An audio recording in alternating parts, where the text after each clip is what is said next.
Yeah, I mean, obviously I thought it was a real good trip, a lot of good hockey.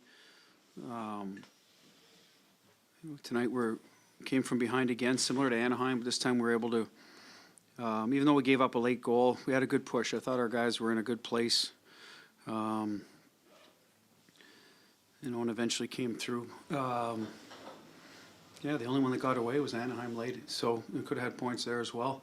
I don't think we stole any games by any means, so I thought we played good, solid hockey, and every city we visited. How it sets us up, that's always a tough one to say, but I'd like to think our guys would get some confidence. Different guys stepped up from this trip. We had a great game from our third, the coil line in Vegas, and tonight Smitty gets another one. Foligno makes a play, moves up a line. Power play had struggled, gets us a late goal. So there's different things I think that contributed. Cliffy makes a nice play to Smitty. So a lot of guys can feel good about themselves. And that's what you want with your group, to feel they can win every night. How nice was it to see the power play come through late? Well, listen, they hadn't been executing well enough. We haven't been drawing very many penalties either, right? I think every night we're on the wrong side of the number of calls. It'd be nice to get on a little more often, get into a rhythm. But those guys are good players. They take a lot of pride in their work. So for me, the way we scored the goal was getting it, towards the front of the net and getting a second chance. Halsey, tough luck off both posts, but Berge there to tap it in. And we haven't had enough of those, call them greasy goals on the power play. And Holla got one at the top of the crease in LA. It was a nice passing play. We need a few more from that area. Costa gets the winner, but I thought one of his best plays of the night was the back check there. Yeah, I mean, he had lots of, you can tell what kind of condition he's in. He plays a lot of minutes for us. And to be able to catch that play was, who knows, could have been the difference in the game, right? You never know on a back check. That's why we preached it a lot. Kevin reloads all over the ice. It's never too late to back check. You just don't know. In that case, obviously, overtime, it's 3 on, you can see plays developing a lot better, but in any situation. And I thought we had a couple of good ones tonight, but that was a key one for us. 5 wins in 6 games has its own galvanizing element or factor.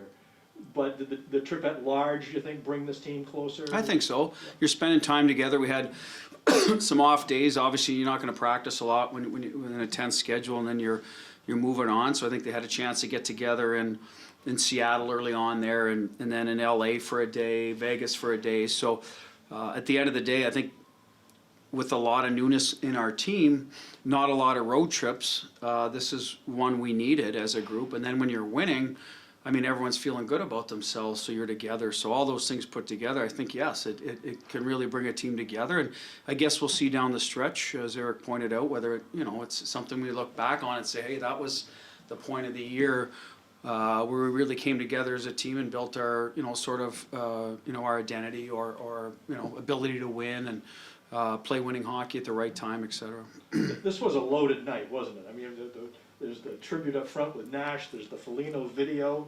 You get a goal right after that, 10 or 11 seconds later. Was it sort of one of these nights where it's not difficult to stay in the game, but the game is sort of... Well, I think there's a little bit of a delay at first, but everyone was pleased to be out there. Both teams are out there supporting and congratulating Rick Nash, and deservedly so. He's done a lot for this franchise. And then with Nick, he's been a captain here in Columbus for a long time, and they don't have the history the Bruins do, so those are building blocks for them. And those are sort of, we'll say original guys, but some of the first, right, that helped pave the way for Columbus and whatever success that they hope to have. So yes, that's an important one, important for us too. Both, one's in a Bruins uniform now and one was. And then you have Sean Corrali, I think that the guys have a good relationship with. He's been a good Bruin back in his hometown, and there's a lot of guys here that are still friends with him. So he got a lot going on. I think that added to the game. At the end of the day, it was an entertaining hockey game. Always a great crowd here. The fans here are typically loud into the game, supporting their team. So to me, it's always a nice atmosphere to play a hockey game. A good night for Swayman. He wins somewhat ordinary by comparison to what he's been doing lately, but he does have those 3 great saves, 3 solid stops of 3 really good shooters in the shootout. Yeah, I mean, he didn't have his best night tracking pucks. It looked like he was finding them through traffic. Had a couple of crossbars and posts, couple found their way in.